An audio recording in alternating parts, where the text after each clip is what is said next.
Stop what you're doing for a second.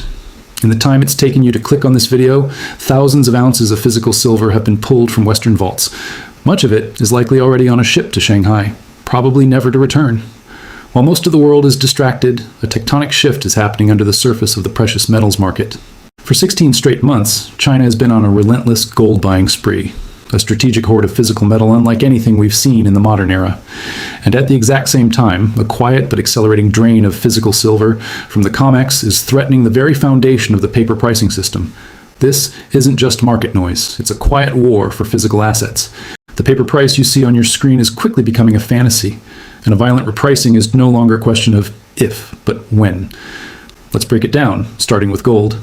For 16 consecutive months, the People's Bank of China has been systematically stacking gold. In February, it added another 30,000 troy ounces, bringing its declared total to over 74.22 million ounces. While global central bank buying slowed a bit in January, China didn't pause. They just kept buying. This isn't just about diversification. Many analysts see this as a clear long-term strategy to de-dollarize. They are systematically trading paper promises, U.S. debt, for a neutral, finite, physical asset that can't be sanctioned or printed into oblivion, gold. Now, let's flip the coin to silver.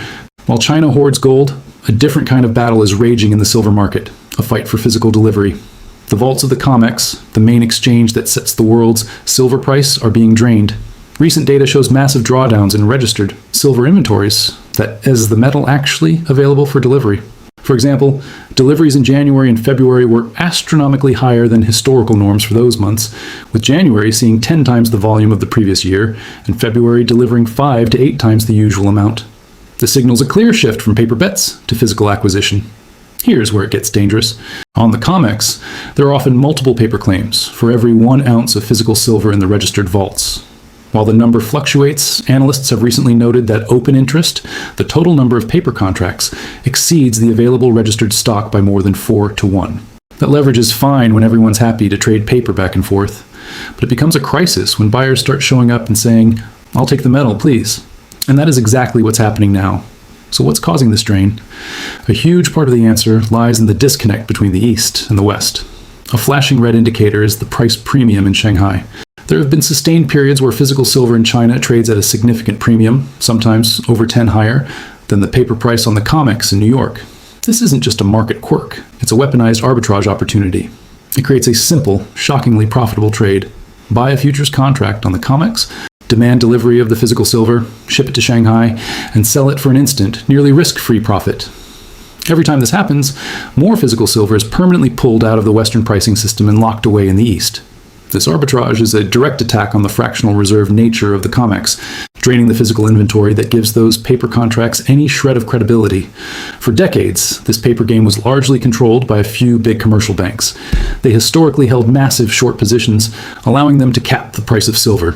Anytime the price started to run, they could just dump more paper contracts onto the market. But something's changed. For the first time in ages, the big commercial traders have been running for the exits, covering their shorts. Why? Well, maybe it's the risk. You might remember the headlines from 2020 when JP Morgan paid a nearly $1 billion fine for manipulating the metals markets. When the business of price suppression starts carrying the risk of massive fines and actual jail time for your traders, the game suddenly becomes a lot less fun.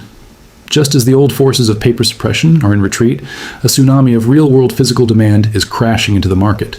This isn't speculative fluff, it's inelastic industrial demand. Today, industrial use accounts for over half of all annual silver consumption. Think about the green energy transition. Solar panels are packed with silver paste. Every electric vehicle uses it. This demand is the market's new floor. But now, a new, potentially price-insensitive buyer is storming the gates, the AI revolution. Building the colossal data centers for artificial intelligence requires immense amounts of silver for its unmatched conductivity in high-performance hardware. Are tech companies building the future of AI going to halt production because silver gets a little pricey? Not a chance. They will simply pay whatever is necessary to secure their supply chains. This creates a hard floor under the price that has never existed before. The result is a massive supply-demand imbalance. According to the Silver Institute, the market is on track for its 6th straight year where demand outstrips new supply from mining and recycling. 6 straight years of deficit. That means the world is burning through its above-ground stockpiles year after year. Those COMEX and Shanghai vaults aren't just being drained by arbitrage, they're being emptied to fill a real structural hole in the market. This can't go on forever. You can't have demand outrun supply for 6 years, have a superpower like China systematically hoarding gold, and have physical silver gushing out of the main pricing exchange without an eventual day of reckoning. The situation at the COMEX is becoming critical. When the amount of silver being demanded for physical delivery finally overwhelms what's left in the vaults, the exchange will have a choice. Many believe they'll be forced into a force majeure, where they declare they can't deliver the metal and offer to settle contracts in cash. The moment that happens, the illusion is shattered. The world will realize that the COMEX paper price is, and perhaps always was, meaningless. Price discovery will collapse in New York and London and shift violently to the physical markets in the East, to Shanghai, where the real metal is actually changing hands. That is the great repricing. The price of silver will no longer be set by leveraged paper contracts, but by the raw physical forces of supply and demand. And with a structural deficit and insatiable industrial demand, that price will be dramatically higher than what we see today. This isn't a fantasy. It's just the logical conclusion of the trends unfolding right now. The paper game is ending. The war for physical assets has already started. So what's the bottom line? We're witnessing a fundamental break in the market. On one side, China is playing the long game, swapping paper for physical gold in a clear vote of no confidence in Western fiat. On the other, a physical drain on COMEX silver, driven by real-world deficits and arbitrage, is breaking the back of the paper pricing system. The institutions that once kept the price down are backing away, while explosive new demand from AI and green energy is just getting started. These are not temporary distortions. This is a permanent structural shift. But don't just take my word for it. Go verify the data yourself. Look up the People's Bank of China's monthly announcements. Track the COMEX registered inventory reports from the CME Group. Read the deficit reports from the Silver Institute. The information is all out there for anyone willing to look. The trend seems irreversible. The only real question left is when this repricing happens, not if. So ask yourself, when the music stops, do you want to be left holding a paper promise or the physical metal? Let me know what you think in the comments below. What's your take on China's strategy and the COMEX drain?